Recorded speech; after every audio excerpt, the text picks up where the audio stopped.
Hello students, आज हम लोग लेक्चर नंबर 6 यूनिट फर्स्ट का स्टार्ट करेंगे।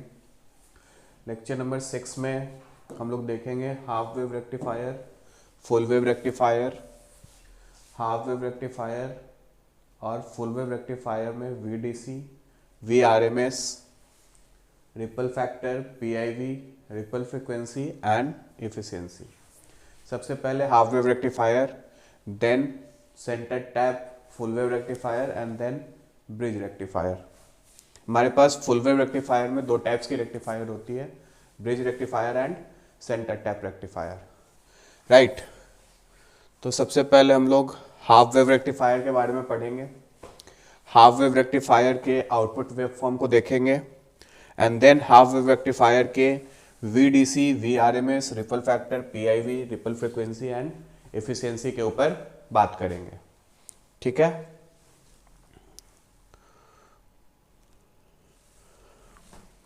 सबसे पहले अगर हम लोग देखें half wave rectifier, half wave rectifier में सबसे पहले हमें क्या दिख रहा है, ट्रांसफॉर्मर लगा हुआ है।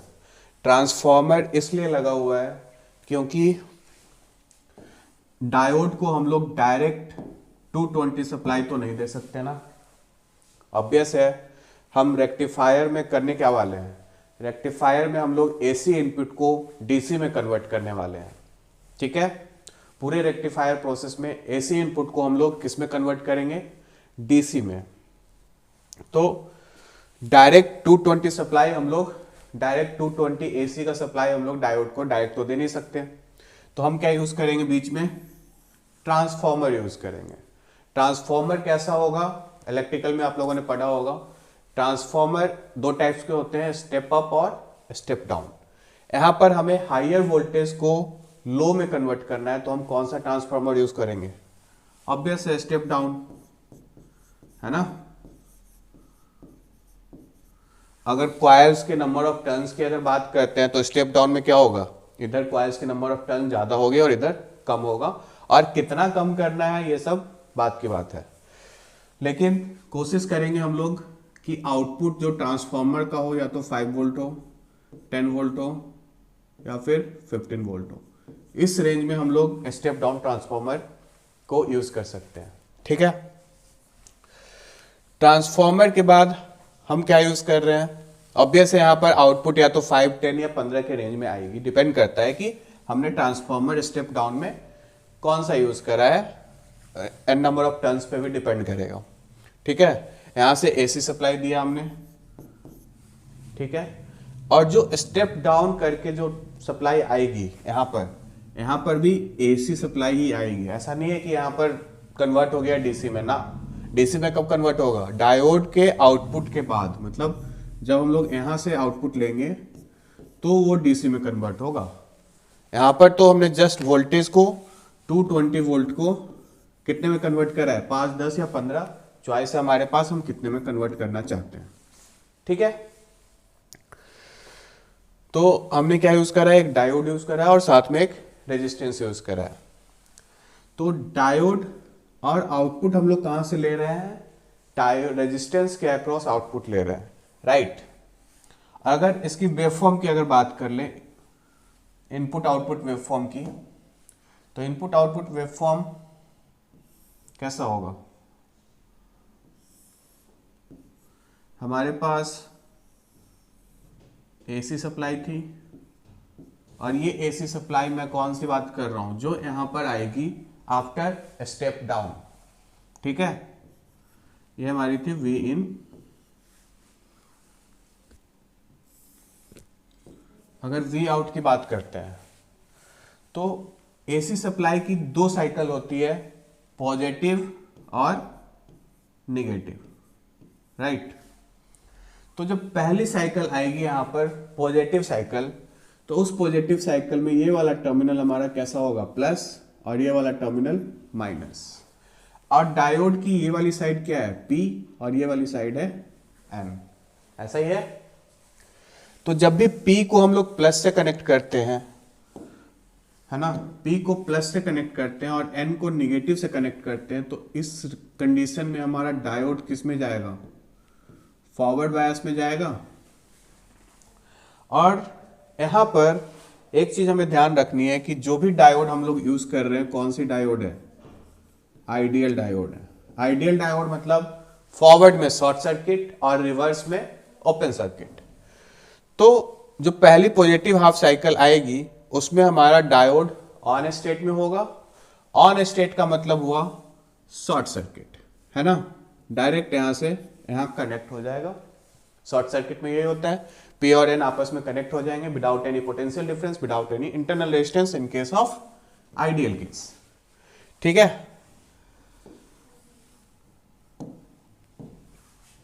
तो पॉजिटिव साइकिल में अगर हमने माना है कि आइडियल केस है तो यहां पर कोई भी वोल्टेज ड्रॉप नहीं होगा। जो इनपुट सप्लाई होगी वो सारी की सारी सप्लाई कहां मिलेगी, हमें एज इट इज मिलेगी लोड के अक्रॉस, है ना, क्योंकि हमने डायोड कैसा माना है, आइडियल। यहां से जो भी सप्लाई होगी, इसकी जो भी वोल्टेज आएगी 5, 10, 15, वो यहां पर तो कोई ड्रॉप हो नहीं रहा, ना बीच में कहीं रेजिस्टेंस है, तो सारी की सारी वोल्टेज हमें किसके अक्रॉस मिलेगी, रेजिस्टेंस के अक्रॉस, यानी लोड रेजिस्टेंस जो भी RL होगा उसके अक्रॉस। तो एज इट इज इनपुट, जैसा इनपुट था सेम इनपुट कॉपी हो जाएगा इन पॉजिटिव हाफ साइकिल। ठीक है, अब नेगेटिव हाफ साइकिल की अगर बात करते हैं तो नेगेटिव हाफ साइकिल में क्या होगा, ये प्लस और ये टर्मिनल माइनस। इन नेगेटिव हाफ साइकिल हमारा डायोड का N टर्मिनल प्लस से कनेक्टेड है और P टर्मिनल माइनस से कनेक्टेड है। इन दैट केस हमारा डायोड रिवर्स बायास में कनेक्टेड होगा और रिवर्स बायास में आइडियल कंडीशन में हमारी डायोड कैसे रिएक्ट करेगी, एज अ ओपन सर्किट। ठीक है, ओपन सर्किट मतलब अब अंदर कोई भी करंट नहीं जाएगा, यानी कि इसमें करंट क्या हो जाएगी, जीरो। कब होगी, इन case of reverse bias, current zero. तो इसके अक्रॉस अगर पोटेंशियल देखोगे तो क्या मिलेगा, इन नेगेटिव हाफ साइकिल जीरो। तो पूरे नेगेटिव हाफ साइकिल में हमें कोई भी आउटपुट नहीं मिलेगा, यानी कि वो जीरो शो करेगा। ठीक है, और ये वेवफॉर्म ने किसका बनाया है, आउटपुट वेवफॉर्म का। ठीक है, अगर इस वेवफॉर्म की बात करें और आगे तो ये एक पॉजिटिव साइकिल और आएगा और एक नेगेटिव साइकिल और आएगा। तो अगेन पॉजिटिव साइकिल में डायोड फॉरवर्ड बायस, तो पूरा का पूरा जो भी इनपुट होगा पूरा का पूरा आउटपुट के अक्रॉस मिलेगा एज इट इज। ठीक है, और फिर नेगेटिव हाफ में आउटपुट क्या होगा, जीरो। तो इस तरीके से हमने देखा कि पूरे इनपुट के एक टाइम पीरियड में, अगर इसकी टाइम पीरियड की बात करें तो इसकी टाइम पीरियड यहां से लेकर यहां तक है, एक साइकिल यहां तक कंप्लीट हो रहा है। एक साइकिल में हमें एक ही वेवफॉर्म मिल रहा है, दूसरा वेवफॉर्म नहीं मिल रहा है। दैट्स वाई हम लोग इसको बोलते हैं हाफ वेव रेक्टिफायर, क्योंकि एक साइकिल का एक ही वेव हमें रेक्टिफाई कर पा रहे हैं, दूसरा तो हम क्या कर रहे हैं, पूरा का पूरा सर्किट से आउट हो जा रहा है। ठीक है, that's why it is called half wave rectifier. Clear है।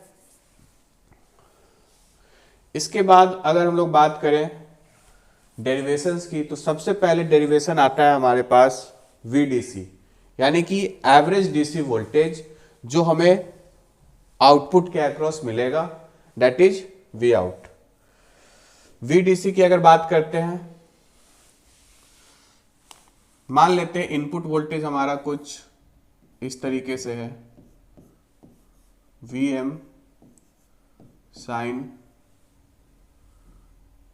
T, right. हमारा इनपुट वेवफॉर्म कुछ साइन कर्व है जिसकी मैक्सिमम वोल्टेज है VM और साइन का AC हमारा सप्लाई है। ठीक है, और DC वोल्टेज की हम बात कर रहे हैं तो ऑब्वियस है VDC के लिए हम लोग क्या करेंगे, पहले तो ऑब्वियस है इंटीग्रेट करेंगे। एवरेज के लिए क्या करते हैं हमेशा, इंटीग्रेट। तो VM साइन T dt को इंटीग्रेट करेंगे और एवरेज की बात हो रही है, मतलब उसको उसके टाइम पीरियड से डिवाइड भी तो करेंगे। पहले तो हमने साइन टी डी टी का एवरेज लिया, देन क्या करा, टाइम पीरियड से डिवाइड कर दिया, तो हमें क्या मिलेगा, वीडीसी मिलेगा, या फिर इसी को हम लोग क्या बोलते हैं, वी एवरेज, राइट। इंटीग्रेट करोगे तो लिमिट क्या होगी पूरे टाइम पीरियड में, 0 से t। तो जब भी किसी ऐसे वेवफॉर्म का हमें वीडीसी निकालना हो तो क्या करोगे, वीएम साइन टी, इंटीग्रेट करोगे, टाइम पीरियड से डिवाइड करोगे और लिमिट लगाओगे 0 टू टाइम पीरियड, तो हमें पूरे वेवफॉर्म का वीडीसी मिल जाएगा। अब वीडीसी हम लोग किस वेव का निकाल रहे हैं, इसका नहीं, जो आउटपुट वेवफॉर्म आ रहा है उसका हम लोग क्या निकालेंगे, वीडीसी, वीआरएमएस, जो भी आगे जो भी वैल्यू आएगी सारा हम किसका निकालने वाले हैं, इस वाले का, राइट। तो अब बताओ कि इसकी टाइम पीरियड क्या होगी, अगर ये पाई था, ये 2 पाई है, अगेन ये पाई और ये 2 पाई, तो जो हमारा नीचे वाला ग्राफ है वी आउट, उसको तो देखोगे तो इसका टाइम पीरियड कितना है, अभी भी 2 पाई ही है, क्योंकि टाइम पीरियड क्या होता है, जहां से ग्राफ दोबारा रिपीट होना स्टार्ट कर दे। तो ग्राफ कहां से रिपीट हो रहा है, आफ्टर 2 पाई, देखोगे तो ग्राफ ये वाला कहां से रिपीट हो रहा है, 2 पाई के बाद, अगेन 2 पाई के बाद, तो टाइम पीरियड इसकी कैसी है, 2 पाई, डाल दो value, 1/2 pi integration 0 to 2 pi Vm sin t dt, right. Vm constant है, बाहर ले ले, तो Vm/2 pi integration of, sine का इंटीग्रेशन क्या होगा, कॉस का डिफरेंशिएशन होता है माइनस साइन, है ना, तो साइन का क्या होगा, माइनस का कॉस टी, सॉरी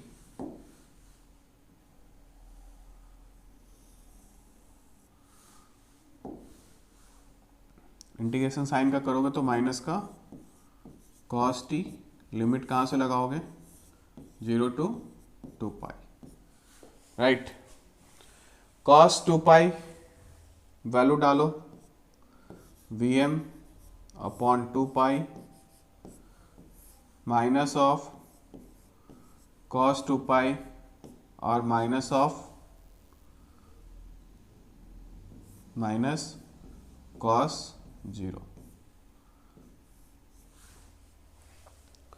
कॉस 2 पाई की वैल्यू क्या होगी, -1, कॉस 2 पाई, कॉस 2 पाई यानी कि 180 डिग्री क्या होती है, -1, कॉस 0 क्या होगी 1, ये माइनस माइनस प्लस, और यहाँ पे -1 आएगी तो -1 और माइनस के साथ क्या होगी, कॉस 2 पाई की वैल्यू क्या होती है, -1, है ना, और ये माइनस मल्टीप्लाई होकर प्लस, यहाँ पर कॉस 0 की वैल्यू क्या होगी 1 और माइनस माइनस प्लस, यानी कि 1 + 1 2, तो वैल्यू आएगी ट्वाइस ऑफ Vm/2 पाई, 2 से 2 कैंसिल, आउटपुट क्या मिला, Vm/पाई। तो हमें VDC या फिर V एवरेज की वैल्यू मिल गई कितनी, Vm/2 पाई। अब इस कैलकुलेशन में ध्यान देने वाली बात क्या थी, वेवफॉर्म, वेवफॉर्म में हम टाइम पीरियड किसका ले रहे हैं, आउटपुट वेवफॉर्म का, क्योंकि हम DC एवरेज निकालने में किसके इंटरेस्टेड हैं, आउटपुट वेवफॉर्म के, जो इनपुट दे रहे हैं साइन वाला या फिर AC वाला, उसके नहीं, किसके, आउटपुट वेवफॉर्म का DC वोल्टेज, यानी कि एवरेज वोल्टेज। समझ में आ रही है बात, VDC निकाल लिया। सिमिलरली अगर IDC की अगर बात करें, IDC, तो IDC के केस में किसको इंटीग्रेट करोगे, Im sin t, इसको इंटीग्रेट करोगे, तो सिमिलरली IDC भी इसी फॉर्मेट में आएगा, है ना, Im/पाई।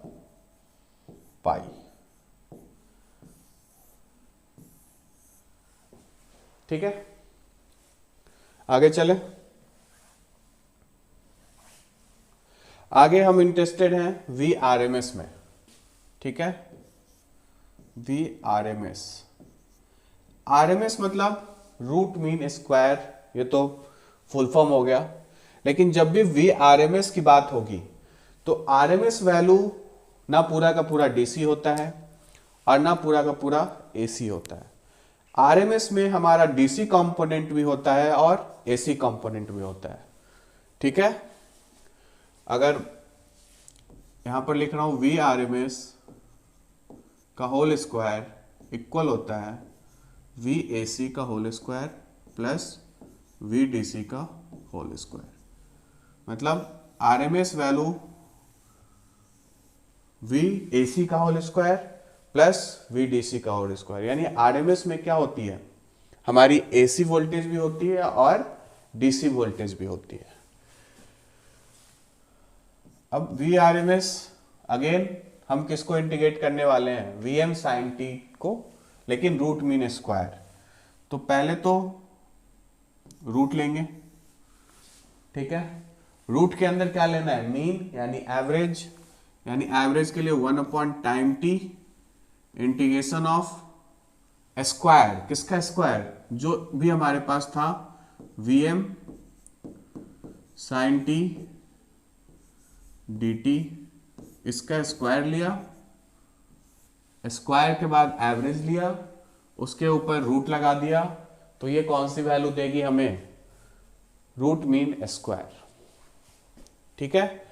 ये वाला ध्यान रखना कि आरएमएस में हमारा ना पूरा का पूरा आरएमएस डीसी है और ना पूरा का पूरा एसी है। आरएमएस में क्या है, डीसी कंपोनेंट का whole square plus AC component का होल स्क्वायर। ये आगे हम लोग यूज करने वाले हैं, ठीक है। अब जो वेवफॉर्म है हमारी हाफ वेव रेक्टिफायर की, पता है टाइम पीरियड कितनी है, 2 पाई, रख देंगे यहां पे 2 पाई। इंटीग्रेशन ऑफ 1/2 पाई 0 से t, तो इंटीग्रेशन क्या हो जाएगी अब, 0 से 2 pi V M square sine square t d t, ठीक है। अब यहाँ पे वी एम स्क्वायर तो कांस्टेंट है, उसको इधर ले लोगे, लेकिन साइन स्क्वायर का क्या, अगर साइन स्क्वायर की बात करते हैं तो हमें पता है कि cos 2 थीटा क्या होती है, cos 2 theta 1 minus 2 sine square theta, ठीक है। तो cos 2t का क्या हो जाएगा, cos 2t 1 minus 2 sign square t, यही होगा।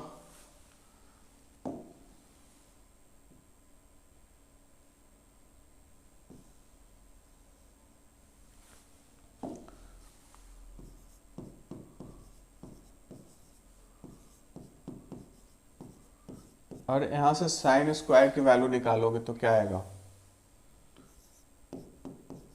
Sign square t is equal to 1 minus cos 2t upon 2, यही आएगा।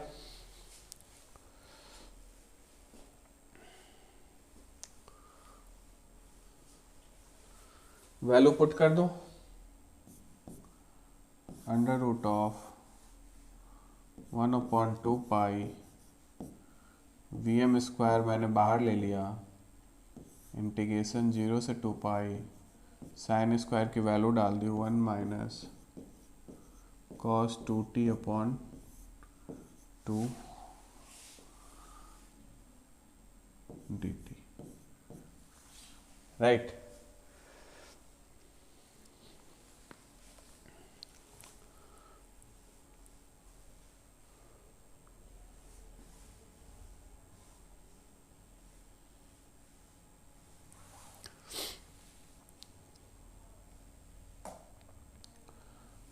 अब इसको इंटीग्रेट करो, क्या होगा, 1/2 बाहर ले लें, ठीक है। 1/2 इंटू 1/2 एक्चुअल में बाहर क्या आएगा, 1/2 बाहर आ जाएगा, क्योंकि यहाँ से भी 1/2 मिलेगा और यहाँ से भी 1/2 मिलेगा, तो 1/4 हो जाएगा। बाहर क्या आएगा, 2, और ऊपर वी एम है, वी एम भी स्क्वायर बाहर लेंगे तो क्या आएगा, वी एम अपॉन 2।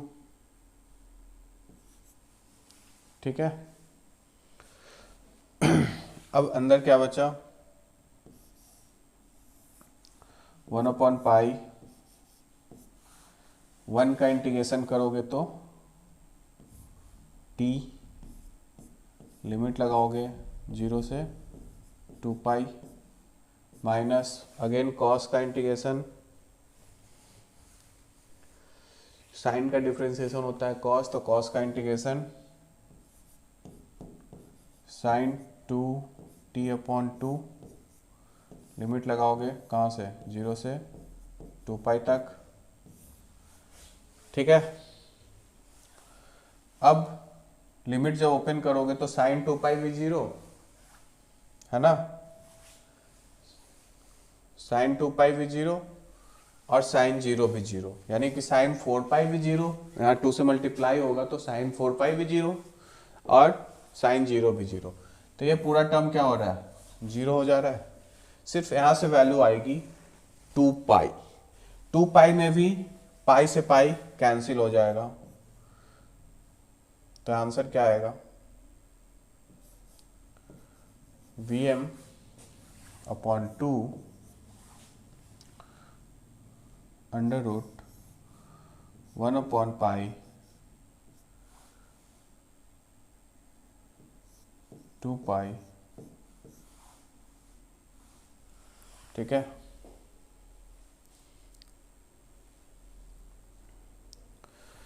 पाई से पाई कैंसिल हो गया। यहाँ पर एक मिस्टेक है, सही कर लेना इसको।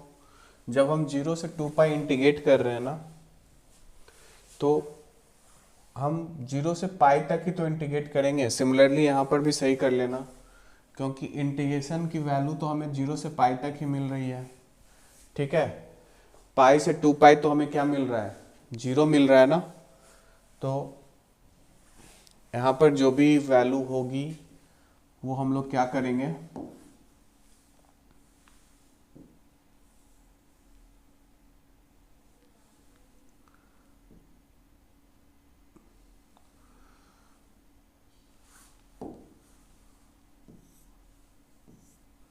इंटीग्रेशन टाइम पीरियड 2 पाई है, लेकिन वैल्यूज कहाँ तक इंटीग्रेट करेंगे, पाई तक ही तो करेंगे ना। दैट्स वाई लिमिट 0 से 2 पाई ना होके 0 से पाई होगी, क्योंकि पाई टू 2 पाई तो हमें 0 मिल रही है। सिमिलरली यहाँ पर भी लिमिट पाई हो जाएगी,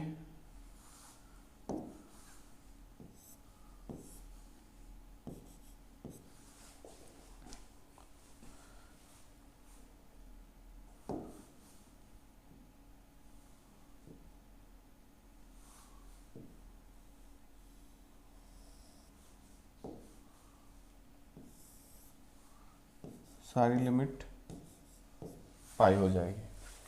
अब सॉल्व करोगे तो अंडर रूट में आएगा, पाई से pi cancel, 1 upon pi into pi, pi से पाई कैंसिल, फाइनल टर्म्स आएगा क्या, वी एम अपॉन 2।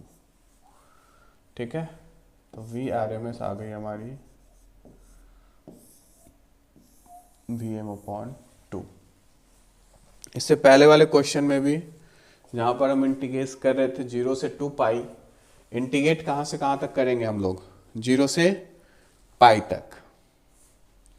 ठीक है, तो इस क्वेश्चन में फर्क नहीं पड़ रहा था, क्योंकि पाई 2 पाई दोनों के केस में हमारी वैल्यू क्या आती है, सॉरी 2 पाई पे हमने गलती से ले लिया, ऑड नंबर ऑफ मल्टीपल्स -1 आएगी, यहाँ पर मिस्टेक है, please rectify it. Limit again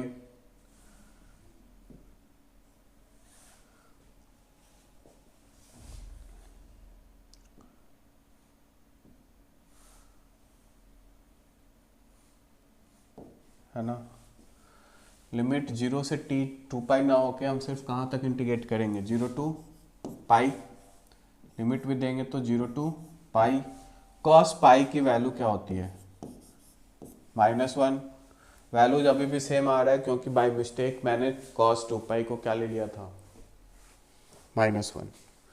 अब कैलकुलेट करोगे वापस से वैल्यू Vm/पाई ही आएगी, राइट?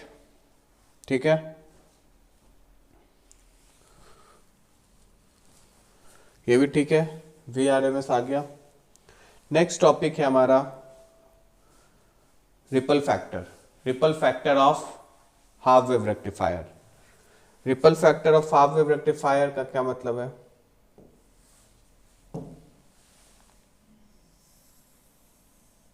नेक्स्ट हम लोग क्या करने वाले हैं, रिपल फैक्टर निकालने वाले हैं ऑफ हाफ वेव रेक्टिफायर।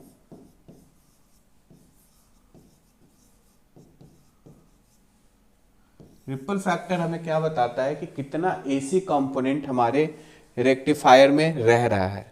अब जैसे कि ये हमारा हाफ वेव रेक्टिफायर का आउटपुट है, तो क्या सबसे पहले तो क्लियर हो जाना चाहिए कि डीसी आउटपुट कैसी होती है, एकदम स्ट्रेट लाइन, ठीक है? एकदम स्ट्रेट लाइन हमें डीसी आउटपुट में मिल नहीं रहा है। हमें कैसे मिल रहा है? ऐसे एंड देन ऐसे, मतलब यहां तक मिल रहा है, यहां तक मिल रहा है, रिपल आ रहा है बीच में, मतलब एग्जैक्ट स्ट्रेट लाइन तो मिल नहीं रही है, ठीक है? बीच में रिपल आएगा, यानी रिपल आएगा मतलब एसी कंपोनेंट की बात हो रही है। किसकी बात हो रही है? एसी कंपोनेंट की बात हो रही है। That's why ripple factor, complete DC कभी हम किसी भी रेक्टिफायर में ला ही नहीं सकते हैं, तो मतलब इसमें कुछ ना कुछ एसी कंपोनेंट्स अभी भी है। तो ये एसी कंपोनेंट्स बताता क्या है कि कितना एसी कंपोनेंट हमारे रेक्टिफायर में रह रहा है, तो वो हमें कौन सा बताता है? रिपल फैक्टर ऑफ, किसी भी रिपल फैक्टर का मतलब ही हुआ कि एसी कंपोनेंट, यानी कि V D AC upon V D सी।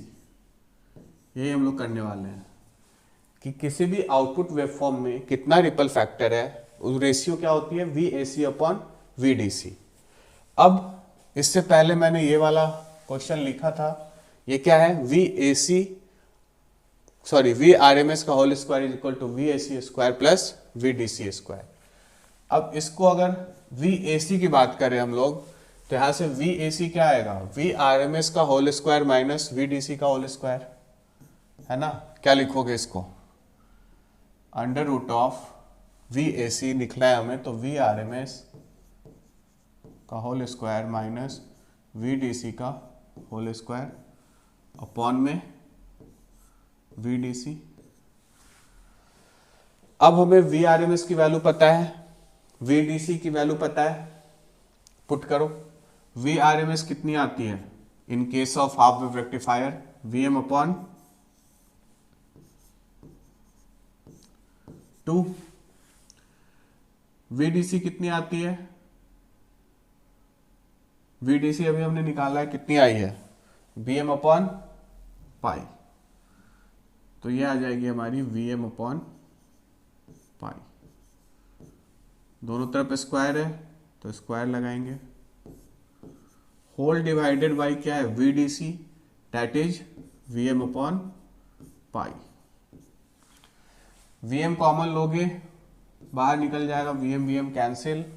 फाइनल टर्म्स में क्या बचेगा? अंडर रूट ऑफ 1/4 माइनस 1/पाई स्क्वायर होल डिवाइडेड बाई 1/पाई, यही बचेगा। इसको कैलकुलेट करो कितना आ रहा है?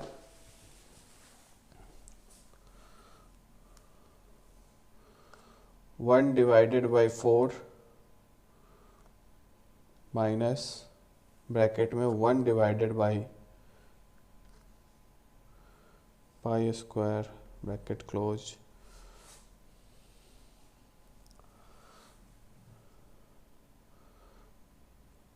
Under root of answer into shift pi. इसकी वैल्यू आएगी 1.21, ठीक है? रिपल फैक्टर कितना आ रहा है? 1.21।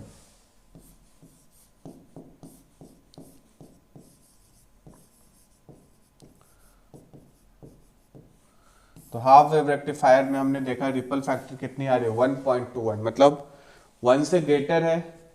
1 से ग्रेटर का क्या मतलब हुआ, AC is greater than DC, मतलब हाफ वेव रेक्टिफायर में AC पार्ट बहुत ज्यादा है इन कंपेयर टू DC, तभी तो 1 से बड़ा आ रहा है वैल्यू। तो हाफ वेव रेक्टिफायर हम लोग यूज नहीं करते हैं by converting AC to DC। Reason यही है कि इसकी रिपल फैक्टर क्या है, काफी ज्यादा है, 1.21 के आसपास। ठीक है, नेक्स्ट है इफिशियंसी।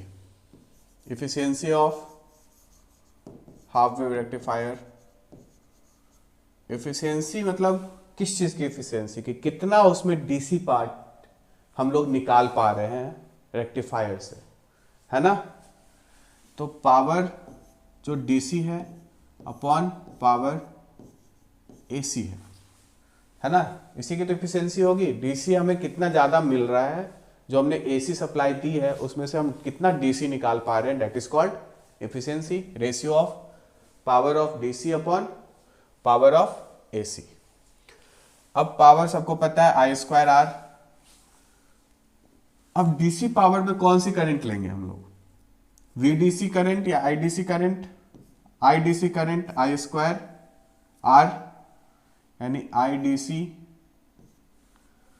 का whole square into R whole divided by PAC यानी कि IRMS का होल स्क्वायर इंटू R, जो भी लोड रेजिस्टेंस होगा।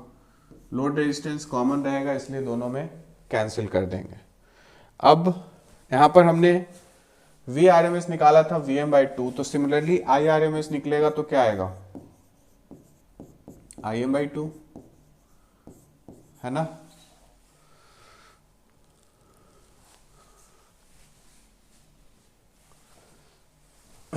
तो अगेन IDC हमें पता है क्या होगी,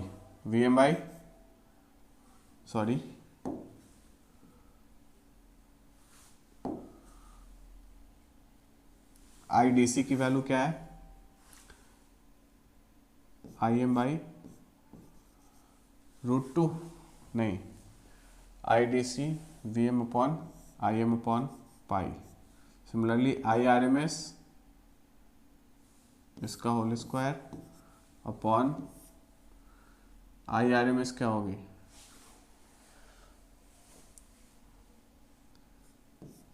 Im/2 का होल स्क्वायर। स्क्वायर से square cancel, 1/π² divided by 1/2। Calculate करो इसको, 1 divided by π² whole divided by 0.5।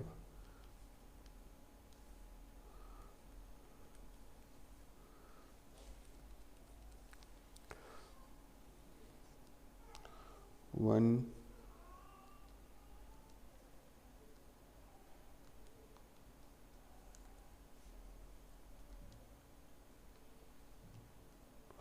1/π² की वैल्यू क्या आ रही है, 0.0101 whole divided by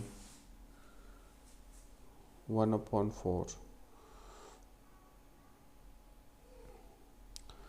0.0101 divided by 1 divided by 4, that is value आ रही है 0.0404। ठीक है, ये वाला लाइन मैं मिटा दे रहा हूँ, डायरेक्ट कैलकुलेट कर लेना, आएगी वैल्यू 0.0404।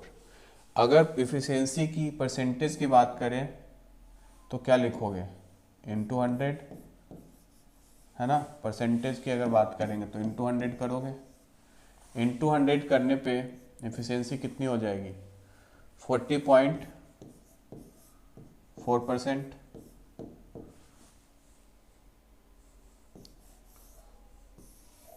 यानी कि हाफ वेव रेक्टिफायर की एफिशिएंसी कितनी है, 40.4%। और रिपल फैक्टर भी कितनी है 1.21। ये दो रीजन काफ़ी है कि हाफ वेव रेक्टिफायर हम लोग रेक्टिफिकेशन प्रोसेस के लिए यूज नहीं करते हैं। ठीक है, नेक्स्ट टर्म है हमारा PIV, peak inverse voltage. Half wave rectifier का एक बार डायग्राम बना लेते हैं पहले, पीक इनवर्स वोल्टेज समझाना इजी रहेगा।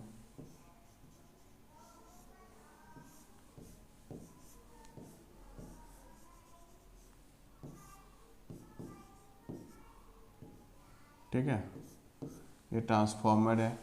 पीक इनवर्स वोल्टेज हमें क्या बताता है कि डायोड जब साइकिल चेंज होगी ना हमारी, पहले पॉजिटिव साइकिल आएगी देन निगेटिव साइकिल आएगी, जब साइकिल चेंज होगी तो डायोड एक बार रिवर्स बायस कंडीशन में भी जाएगा। तो हमें पता है कि normal PN junction reverse bias में क्या हो जाती है, ब्रेकडाउन रीजन में चली जाती है।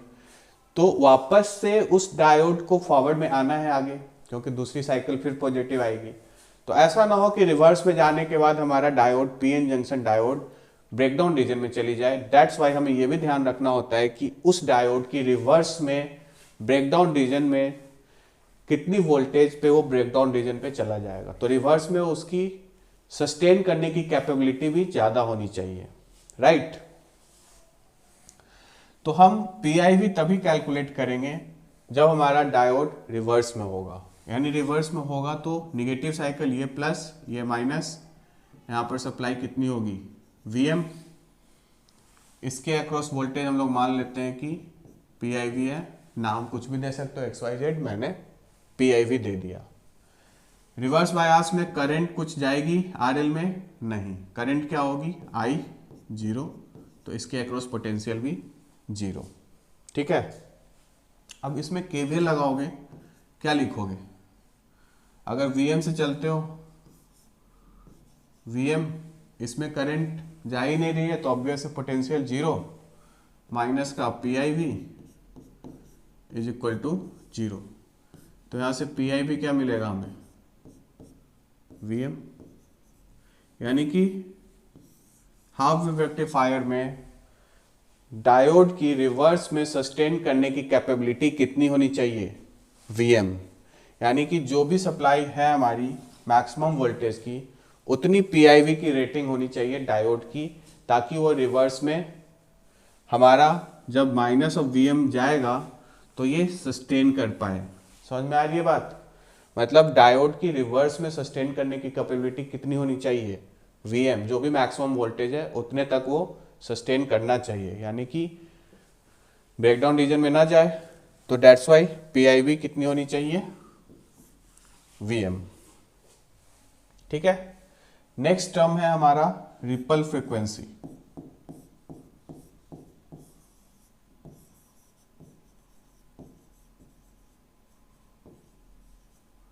रिपल फ्रीक्वेंसी का क्या मतलब है कि आउटपुट वेवफॉर्म की कितनी फ्रीक्वेंसी है। रिपल फ्रीक्वेंसी मतलब आउटपुट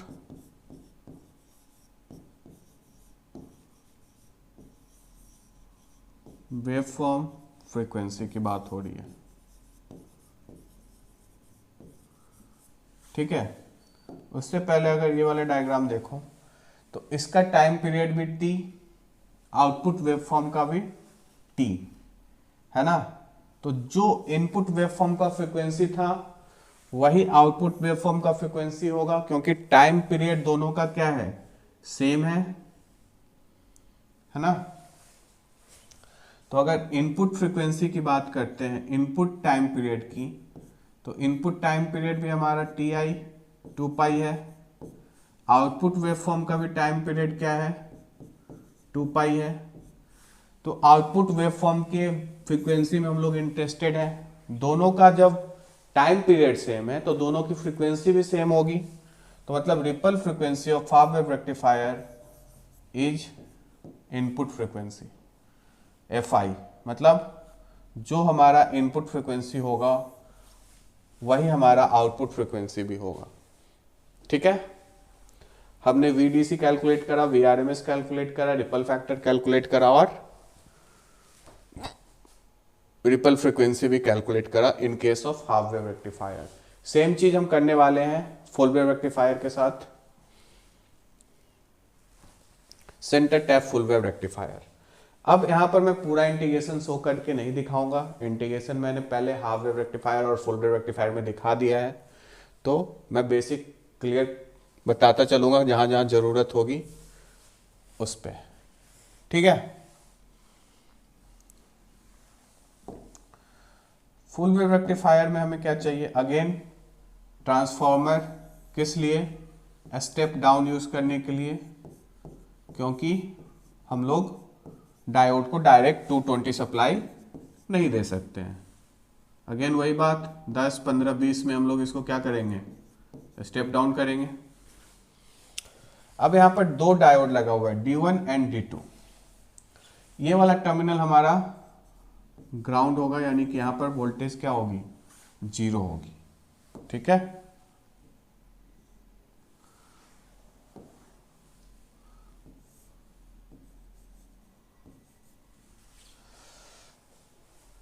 तो सर्किट डायग्राम सेंटर टाइप का कुछ इस तरीके से होता है, दो डायोड चाहिए होती है हमें, D1 और D2। तो अगर पहले हाफ साइकिल की बात करें, अगर इसके वेवफॉर्म की अगर बात कर ले पहले, ठीक है,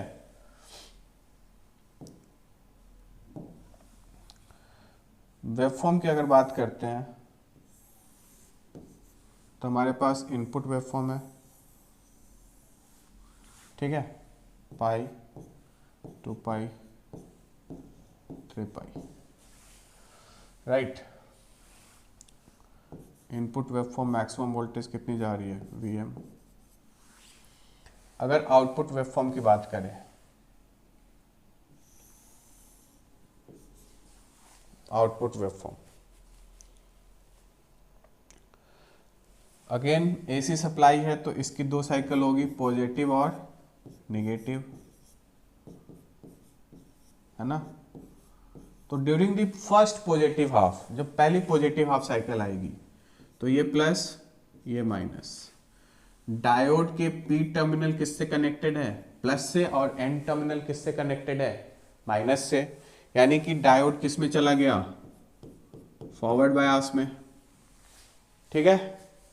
फॉरवर्ड बायस में गया, आइडियल केस है तो कैसे काम करेगा, शॉर्ट सर्किट की तरह, मतलब P और N डायरेक्टली कनेक्ट हो जाएंगे, और जो यहां पर सप्लाई आएगी यहाँ पर, वो सारी की सारी सप्लाई किसके अक्रॉस मिलेगी, आउटपुट हम लोग कहाँ से ले रहे हैं, RL के अक्रॉस, यानी positive half as it is copy हो जाएगा विदाउट ड्रॉप, क्योंकि डायोड हमारी कैसी है, आइडियल।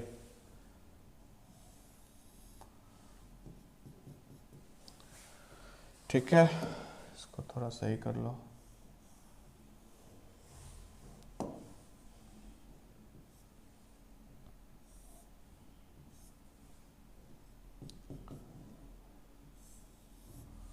कहां तक जाएगा, V आउट,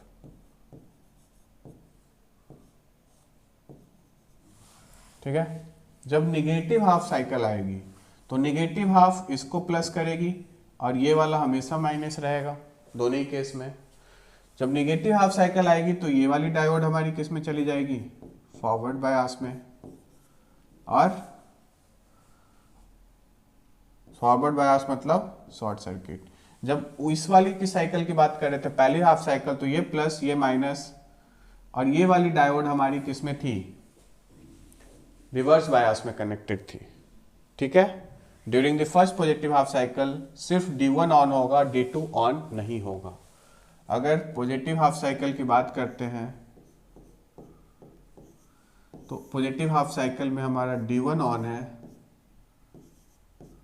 और D2 क्या है, ऑफ है।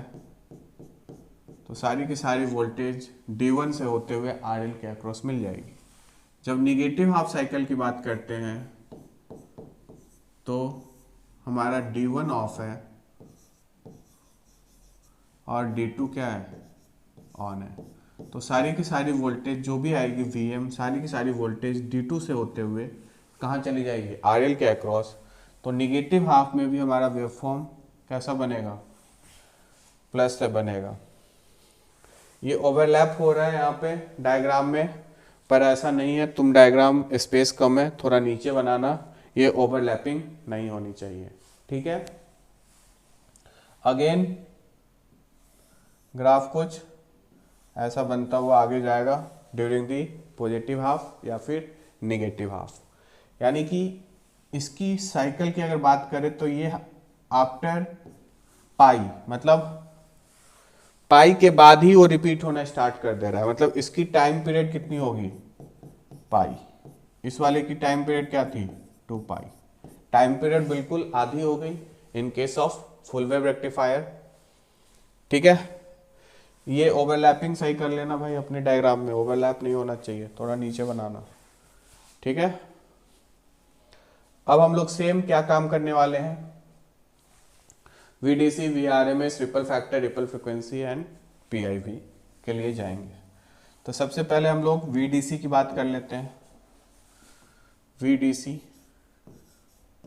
VDC क्या होता है, average of 1/T VM sin t dt, time period 0 से t। अब इसके टाइम पीरियड में क्या चेंज आया, पहले तो हाफ वेव रेक्टिफायर में टाइम पीरियड सेम होता था, लेकिन पाई से 2 पाई उसकी वैल्यू 0 मिलती थी। यहां पर टाइम पीरियड आधी हो गई, 2 पाई की जगह पे पाई हो गया, लेकिन अब पाई से 2 पाई भी हमें मिल रहा है वैल्यूज। ठीक है, तो इसको इंटीग्रेट करने के लिए तो टाइम पीरियड क्या हो गई अब 1/पाई, इंटीग्रेशन 0 से पाई, अब इंटीग्रेट करोगे 2 पाई की जगह पे। अब VM sin t dt। ठीक है, again VM sin t, VM constant है बाहर आ जाएगा, VM/पाई, sin t का integration minus of cos t, values डाल दो 0 से पाई की, कितनी आ रही है, cos पाई -1, cos पाई -1 और माइनस ऑफ cos 0, यानी कि ये भी -1। ठीक है, तो माइनस माइनस प्लस, यहाँ भी माइनस माइनस प्लस, तो वैल्यू आ गई ट्वाइस ऑफ VM/पाई। VDC in case of full wave rectifier क्या होगी, ट्वाइस ऑफ VM/पाई। ठीक है, सिमिलरली हम लोग क्या निकालने वाले हैं, VRMS निकालेंगे तो क्या होगा, अगेन VRMS का फॉर्मूला मैंने पहले बता रखा है कि VRMS क्या होती है, रूट मीन स्क्वायर वैल्यू होती है, और इसमें AC कंपोनेंट और DC कंपोनेंट दोनों होते हैं। तो root mean square VM square sine square t dt। ठीक है, टाइम पीरियड क्या हो जाएगी फुल वेव रेक्टिफायर में, अगेन √ 1/पाई 0 to pi VM square sine square t dt। Right, अब इसको इंटीग्रेट करना, VM स्क्वायर बाहर आ जाएगा,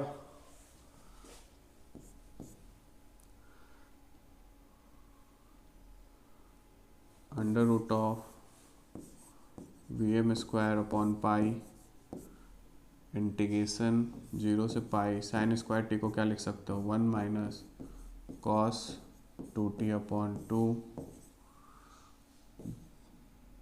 dt। अब इसको जब इंटीग्रेट करके आओगे तो फाइनल आंसर आएगा VM/√2। ठीक है, VRMS की वैल्यू कितनी आ रही है, VM/√2। पहले कितनी आती थी, VM/2 in case of half wave rectifier. Integration कर लेना। नेक्स्ट अगेन रिपल फ्रिक्वेंसी,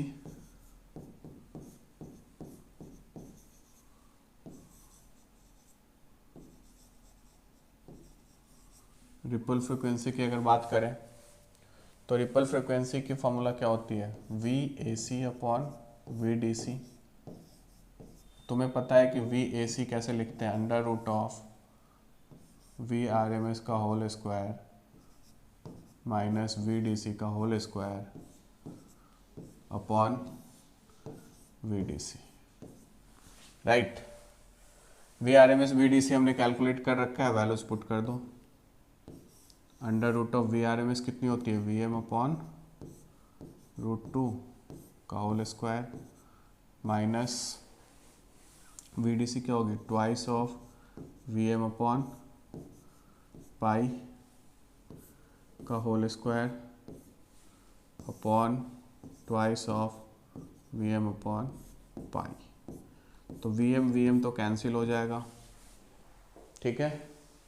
अब यहां से आएगी 1/2 यानी 0.5 माइनस ब्रैकेट में 4/पाई²।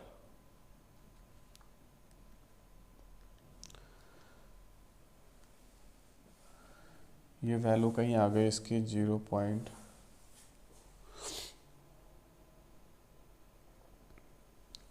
लिख लेते हैं यहाँ पे 0.0947, तो 0.0947 divided by 2 divided by shift पाई।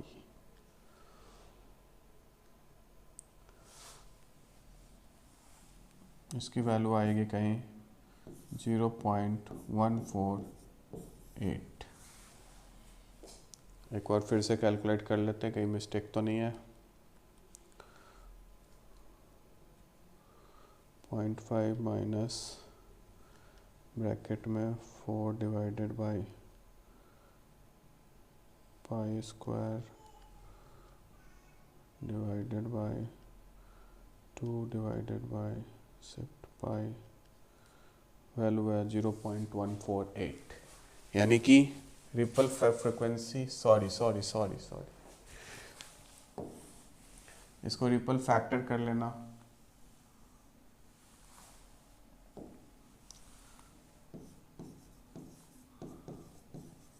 ठीक है,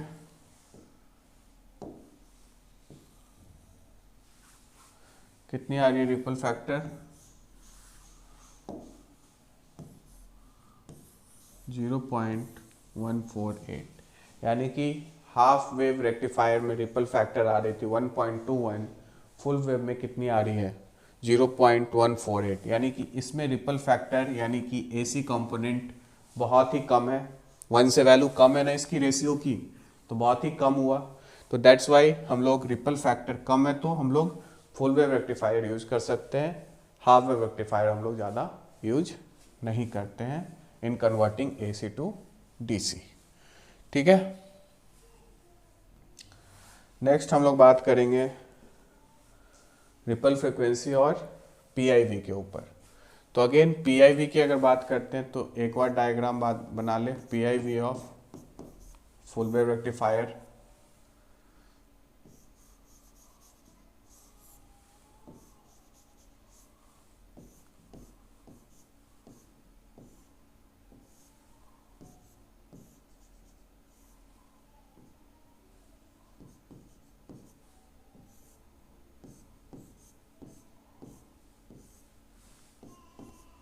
D1 D2 वे आउट कहाँ से ले रहे हैं हम लोग, यहाँ से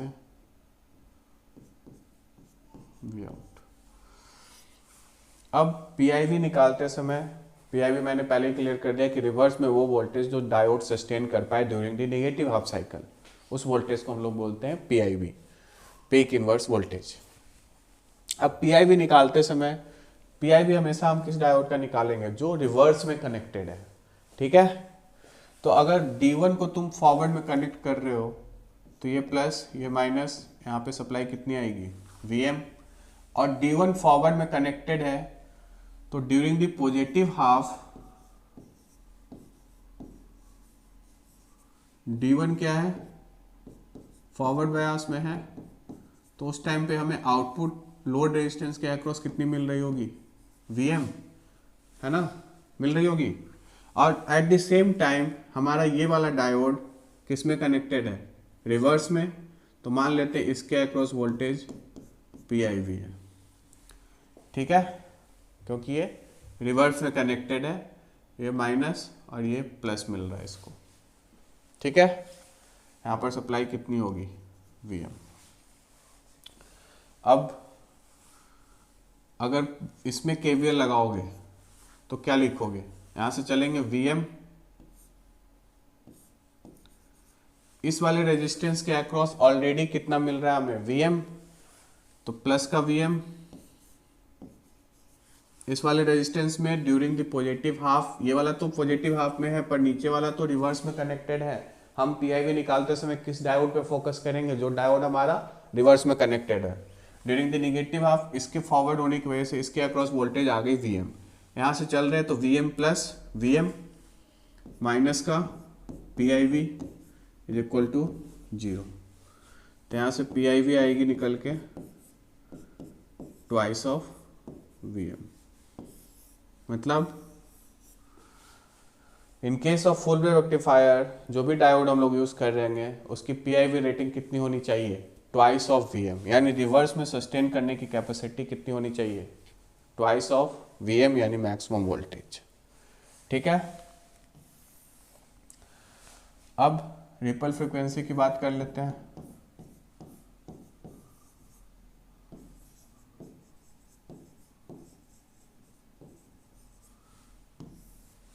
रिपल फ्रीक्वेंसी मतलब same frequency of output waveform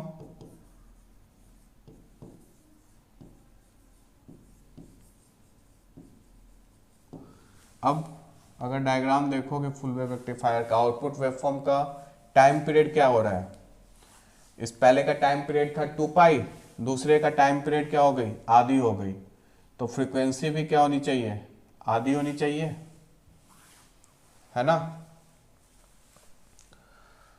आधी होनी चाहिए क्या, नहीं, time period frequency is inversely proportional to time period, है ना। तो पहले फ्रीक्वेंसी टाइम पीरियड था हमारा इनपुट फ्रीक्वेंसी का 2 पाई, अब उसकी फ्रीक्वेंसी कितनी हो गई, आधी हो गई, टाइम पीरियड आधा हो गया, यानी कि फ्रीक्वेंसी कितनी हो जाएगी, ट्वाइस ऑफ Fi, है ना। तो अब जो भी हमारी फ्रीक्वेंसी है आउटपुट वेवफॉर्म की कितनी होगी, ट्वाइस ऑफ Fi, जो भी इनपुट फ्रीक्वेंसी दोगे उसका डबल।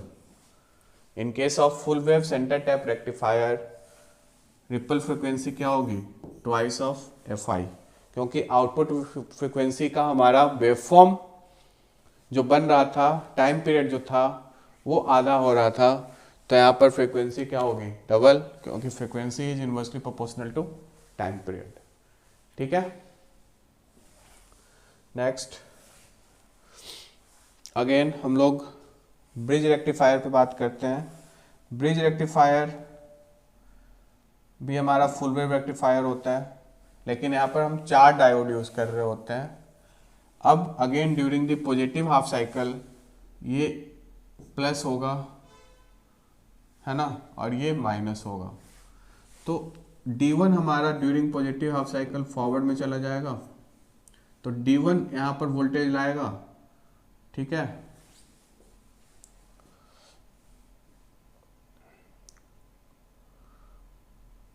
यहाँ पर वोल्टेज लाएगा, वो रेजिस्टेंस से होता हुआ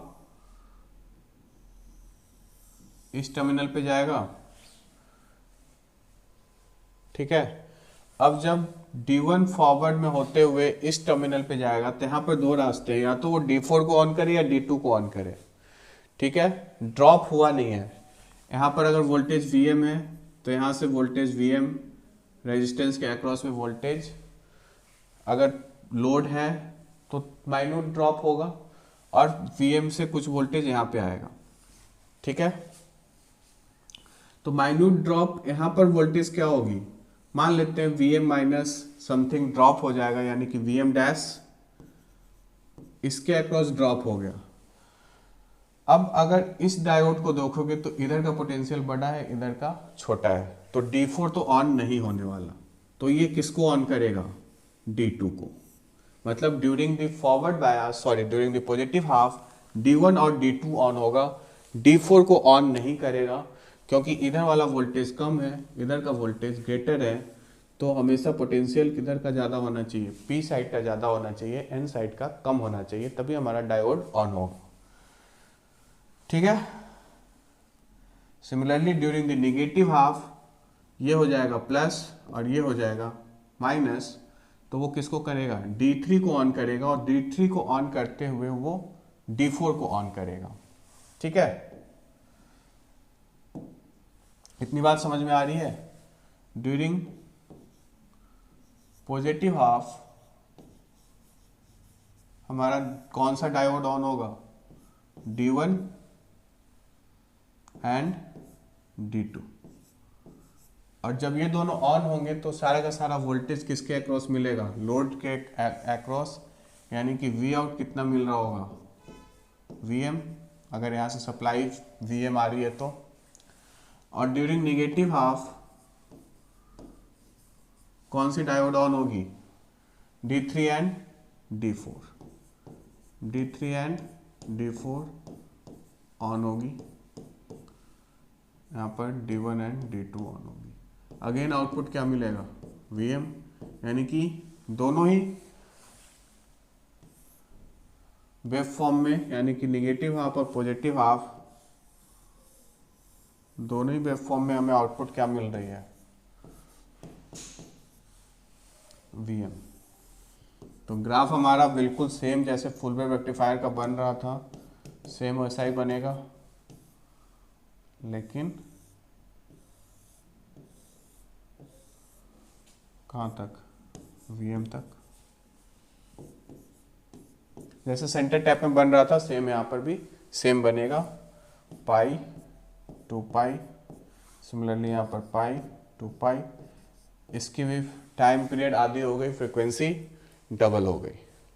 ठीक है, अगेन इसका भी हम लोग क्या करेंगे? Calculate VDC। टाइम पीरियड अभी भी पाई है, तो 1/पाई integration of Vm sin t dt integration 0 से पाई, कैलकुलेट करोगे आंसर आएगा Vm upon twice of Vm upon pi, यानी कि VDC इसकी भी कितनी हो गई? Twice of Vm upon pi. Similarly VRMS calculate करोगे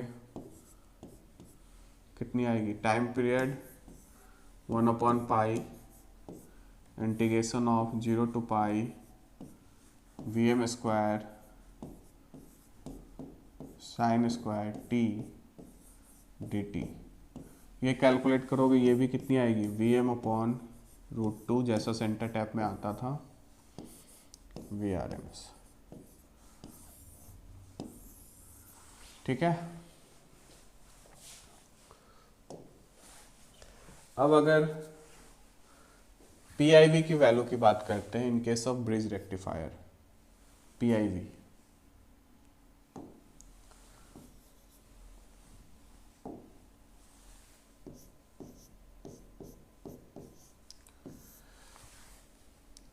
ब्रिज रेक्टिफायर बनाना पड़ेगा हमें।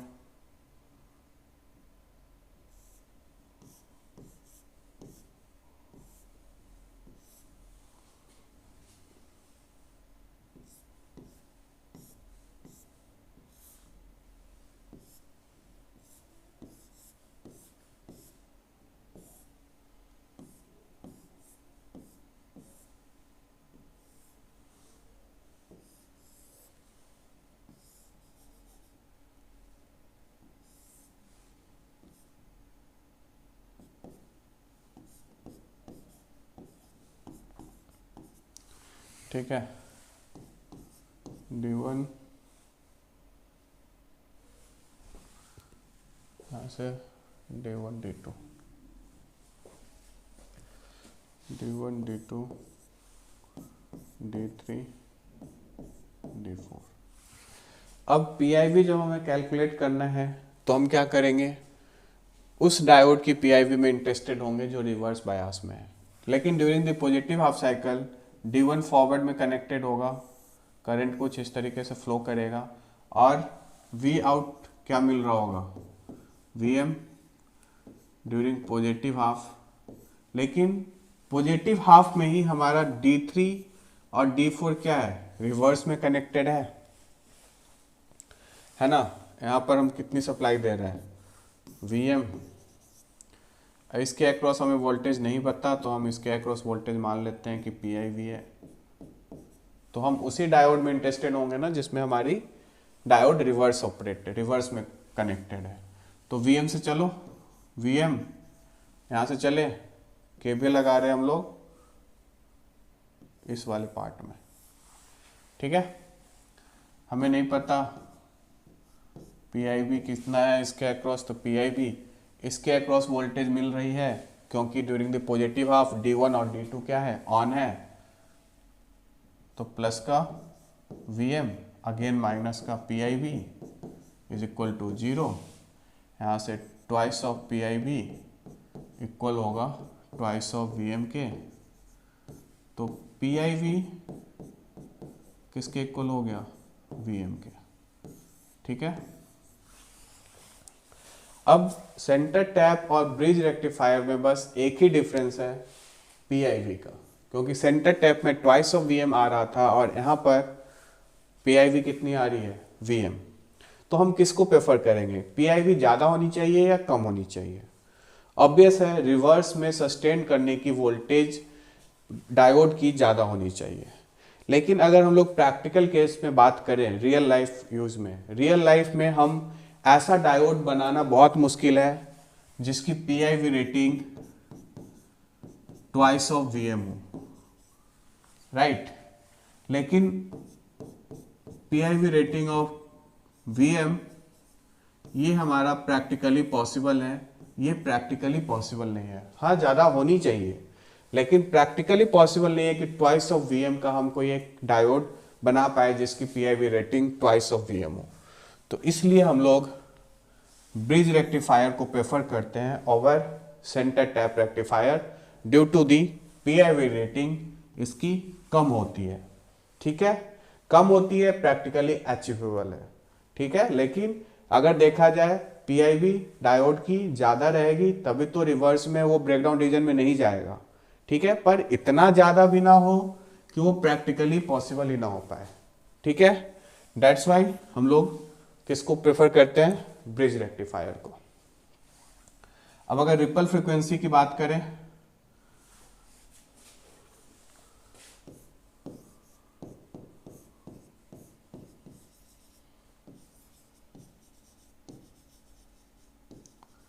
रिपल फ्रीक्वेंसी मतलब again frequency of output waveform